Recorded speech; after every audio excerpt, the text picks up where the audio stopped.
guys, and welcome back.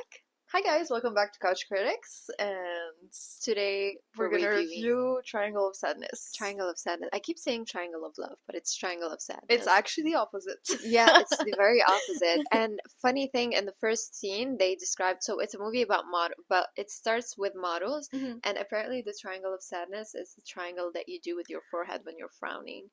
Oh, So yeah, yeah, I it's like when you did it, I finally realized yeah, it. Yeah. they call it that in the modeling life Industry. world. Yes. Mm. So yeah, Triangle of Sadness. It's a movie. I don't know. It's a thriller. It's a comedy. It's divided in three parts. It starts with a model and his girlfriend, and it just talks about the whole modeling agency.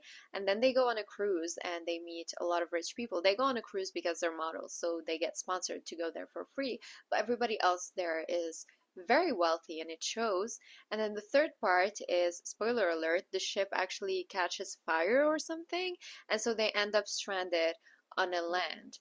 And that's basically what the movie is about. My understanding of it is that it's like a manifesto against the wealthy. There was a lot of conversation around Marxism, Marxism. Am I pronouncing it right? I think so, yeah. Socialism, communism, all of that. And also there was a lot of criticizing the fashion industry. And one of the scenes that marked me the most is in the beginning, there was people auditioning for a modeling job, and then the guy filming them behind the scenes, he Mhm. was like, "You're Balenciaga, you're frowning. Oh, you're H&M, now you're smiling." And it just comes to show how the like bigger the brand is, the more expensive it is, the more Mhm. nudie and frowny and moody models show in the catalogs. And it makes so much sense because I actually see that on the fashion websites. It's a very, I found it was very it's a comedy. It makes Mhm. sense that it's a comedy. I think it was more of a satire actually of our life and the whole consumerism aspect of it. I totally agree. I definitely think that it's a Yeah. satire. Yeah. And to me, this movie is an exploration of what happens when someone has power, Yeah. because we see power like in the hands of different people. We see power in the hands of very wealthy people. Then as soon as the less wealthy and the poor people gets it, they become what they always swore they'll never be, and That's they yeah.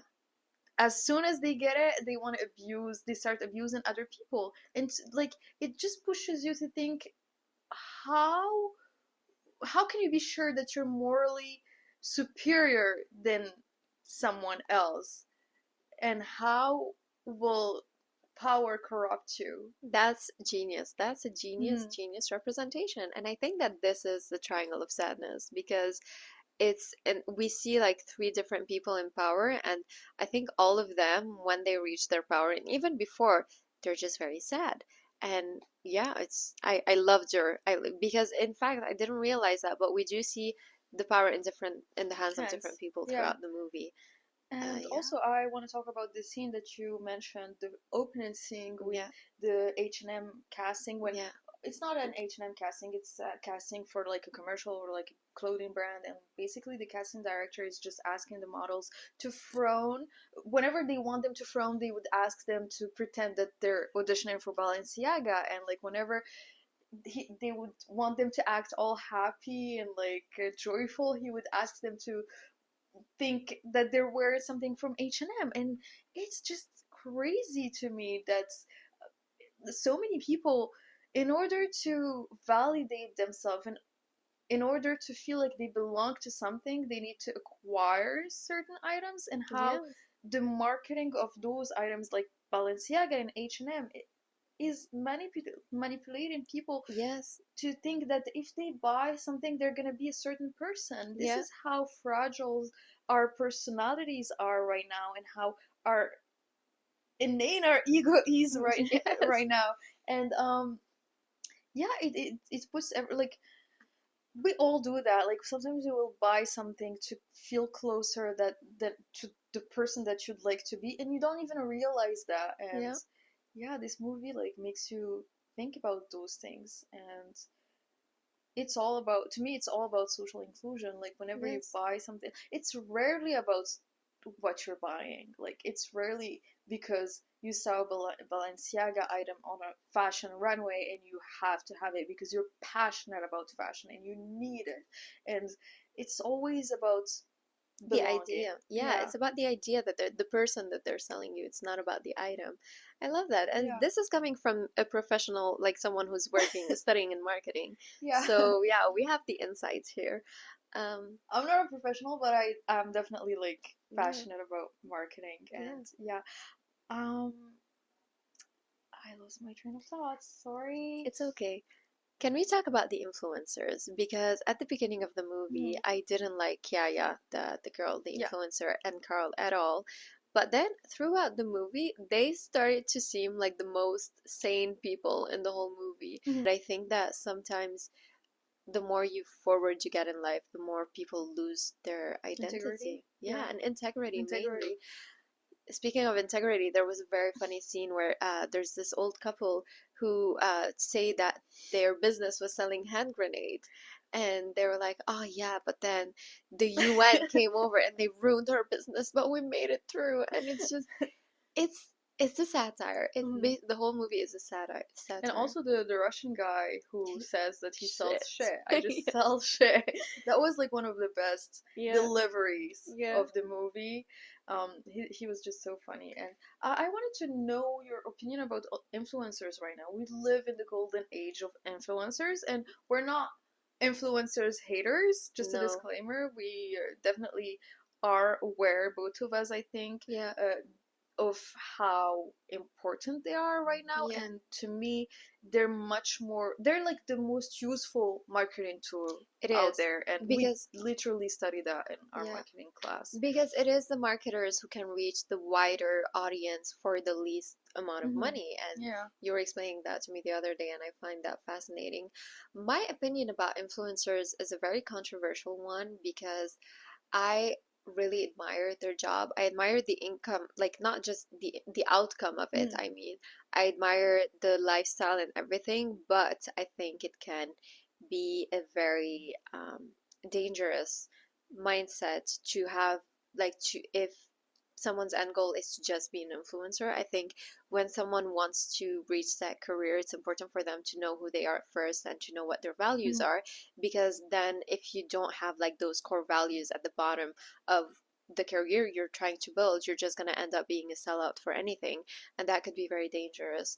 So I think that's very important in that job. I think there's a lot of influencers who are doing a great job, but there's also a lot of influencers who are just literally selling words, and I Yeah. admire that a bit less. I also think that right now everybody has an opinion about everything, and we're part of the circle, you know. We have a podcast where we criticize movies, but I think it's very important, like, to be careful about what you say. And Hmm.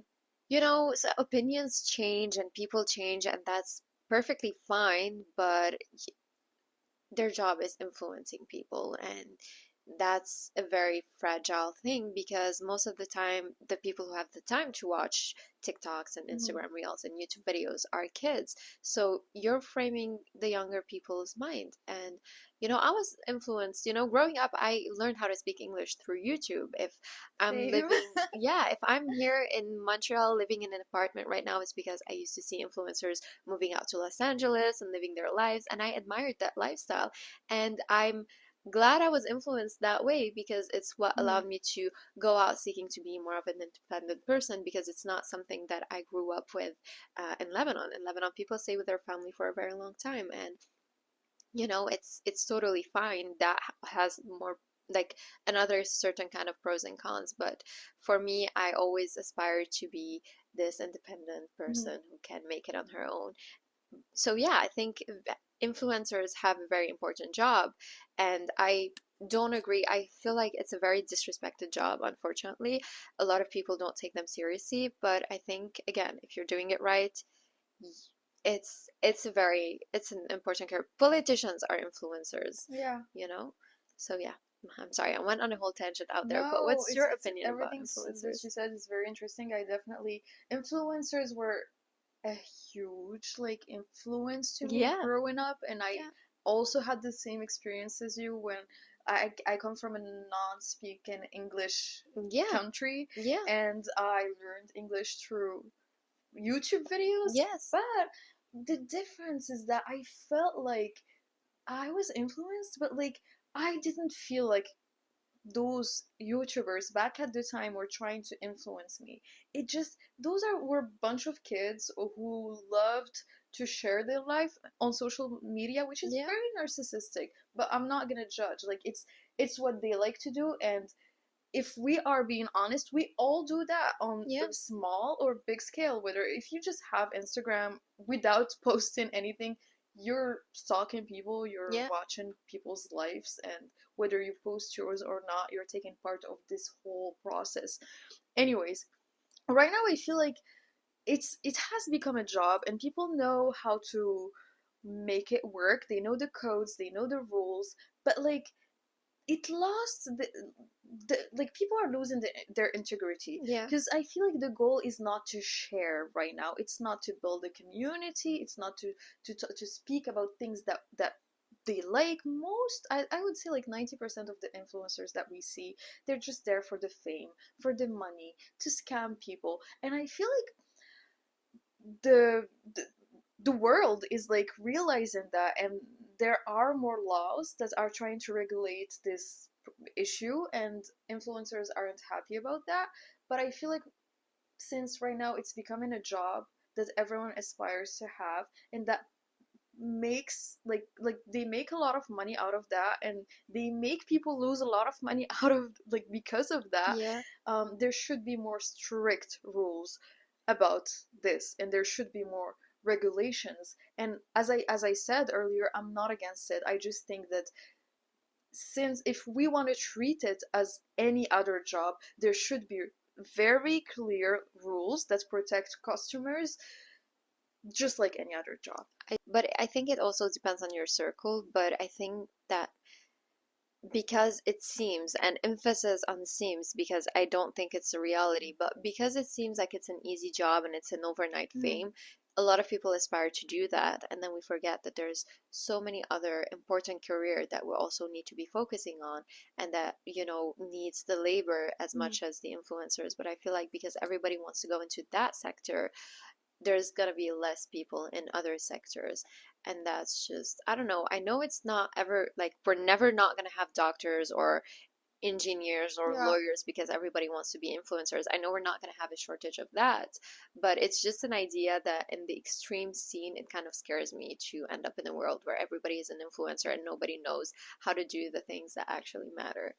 Totally. And also I feel like the influence like on itself, it has changed so much. Yeah. Like back at the time when I used to watch, even like the influencers who weren't like posting anything wild. Like when I used to watch Jay Alvarez, like for example, like jumping from an airplane. It used to make me so inspired, not because I wanted to jump off an airplane, but because I was so inspired. I like it made me think that maybe someday I would see what he saw, like the Yeah. world, and just you know um right now I just feel so drained. Mm-hmm. Whenever I scroll on TikTok, I feel so Yeah. drained. My attention span is terrible right now, and it's it's destroying my focus. It's back at the time I used to read so much. Right now I cannot read. Like I can almost not read. I used to read 3 to 4, 5 books a month, and right now it takes me like 4 or 5 months to finish a book. See, I used to have that, and I didn't read a book for like the past 3 months. But then Mm. I started reading this one book that was so interesting, and I couldn't stop it. And then the next day, I start reading another book. But So I think you just need to find this one book that's gonna I get you. totally agree, but don't you feel this force pulling you to your Oh, phone yes, whenever totally. you're holding a It's book? a reflex. And Yes. it's so not easy. And there, like I feel like we took all of the advantages that were out there from Yeah. the influencing world, and like right now we're discovering all the Yes.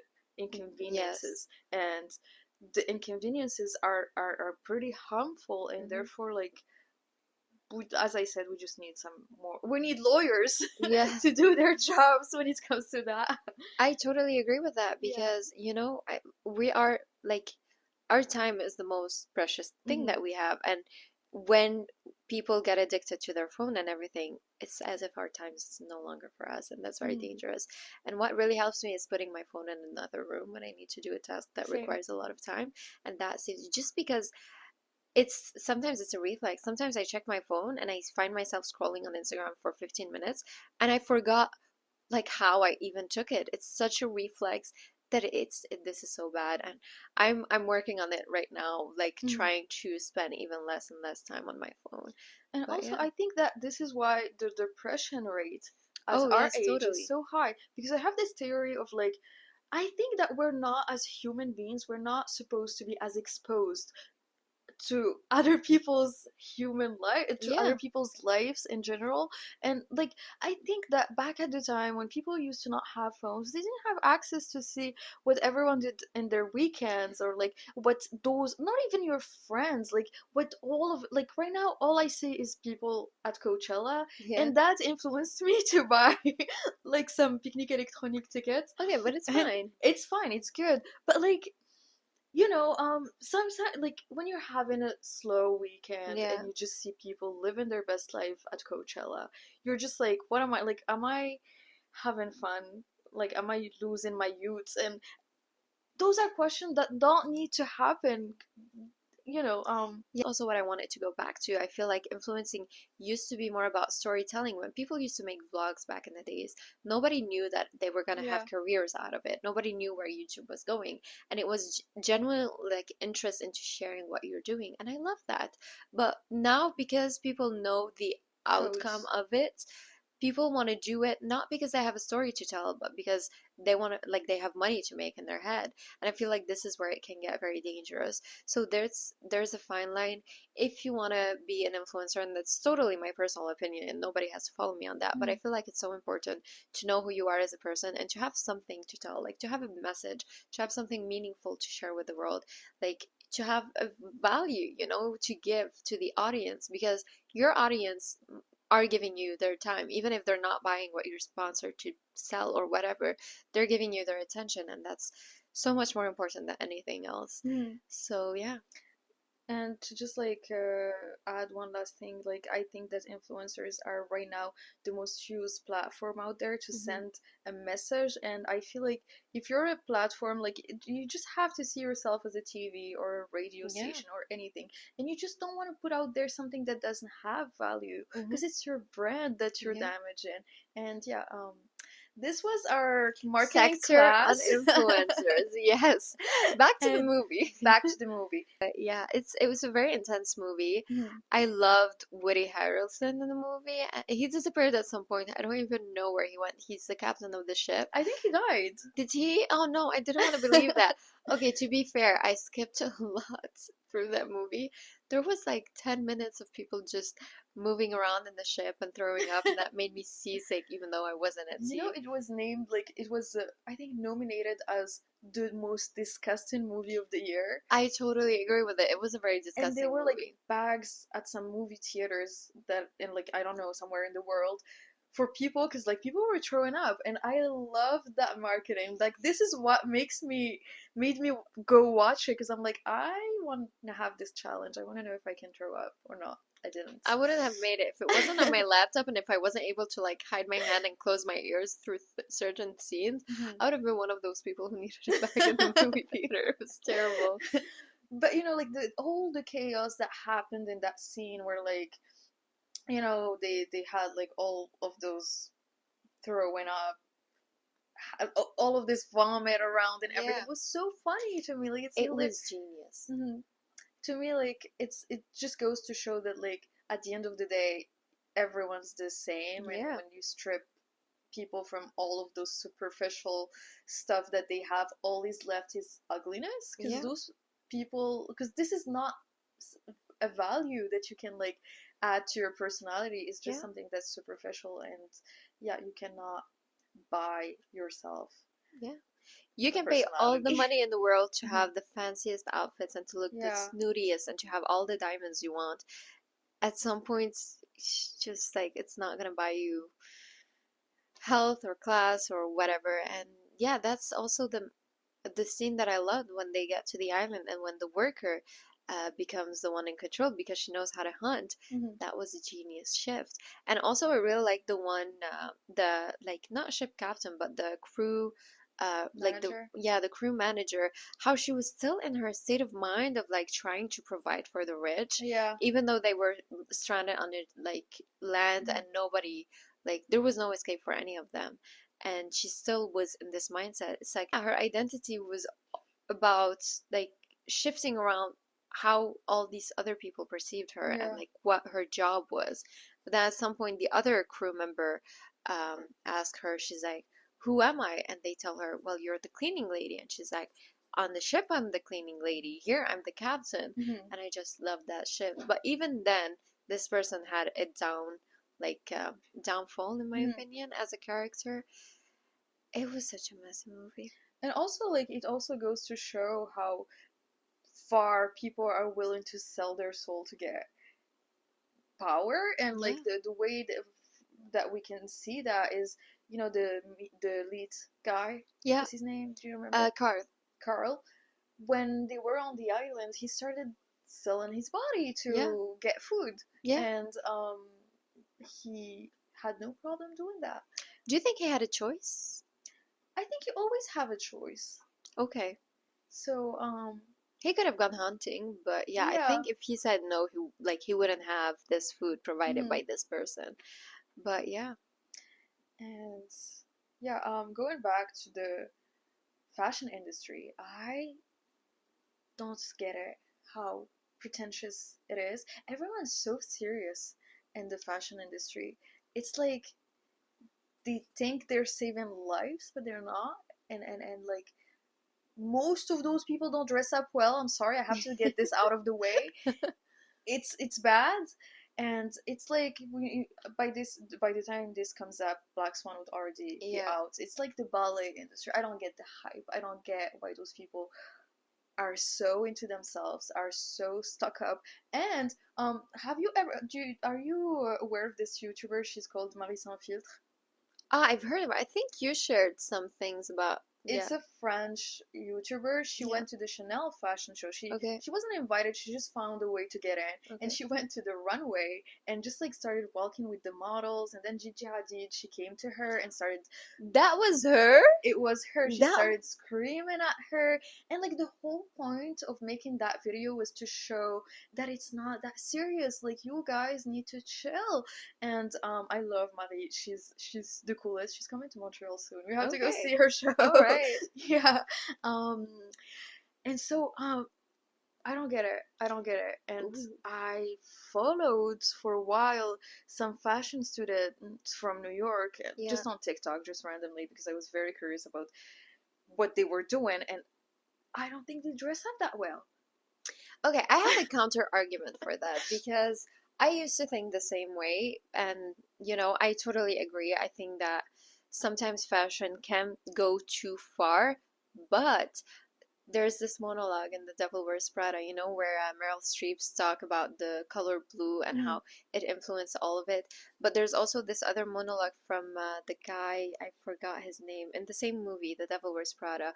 The actor is Stanley Tucci. He describes to Anne Hathaway in the movie that fashion is something that you live in, and basically it's important because it shifts your mood. I don't really believe in designers as much. I don't think you need designer clothes Mm. to feel pretty, but I think that a certain level of good fashion can lift up your mood because you're seeing yourself in it. I totally And agree. yeah, so but yeah, maybe not be taken as seriously as saving the world, but I think that in any industry and especially also in movies, you need to go to the extreme in the roots, like in the beginning of fashion week and everything. You need to like do something that's extreme so that when it's diluted into like the commercial fashion, like in like fast fashion, I don't like fast fashion, but like in the Mm. more accessible fashion brands, it's just it's still pretty, That's how I see it. I see it as the runways are the extreme of everything. Like for example, with Balenciaga, when they started doing like their monochrome